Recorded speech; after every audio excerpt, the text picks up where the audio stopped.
খরা মৌসুমে হঠাৎ তিস্তা নদীর পানি বৃদ্ধি পাওয়ায় তিস্তা পাড়ে কৃষক ও বাসিন্দাদের মধ্যে উদ্বেগ তৈরি হয়েছে। এই সময় ভারতের পানি ছেড়ে দেওয়ায় তিস্তার পানি প্রবাহ বেড়ে গেছে, যা আগামী 17 ও 18 ফেব্রুয়ারি তিস্তা পাড়ের মানুষের 48 ঘন্টা অবস্থান কর্মসূচিকে ব্যাহত করতে পারে বলে আশঙ্কা করা হচ্ছে।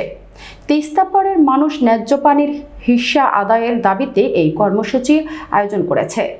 5 জেলার 11টি পয়েন্টে লাখ লাখ মানুষের সমাগমের প্রস্তুতি প্রায় সম্পূর্ণ হয়েছে।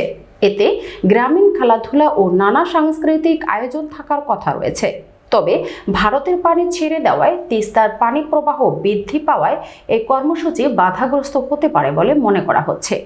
এই পরিস্থিতিতে তিস্তা পাড়ের মানুষের আন্দোলন ও ফসল রক্ষা নিয়ে উদ্বেগ তৈরি হয়েছে।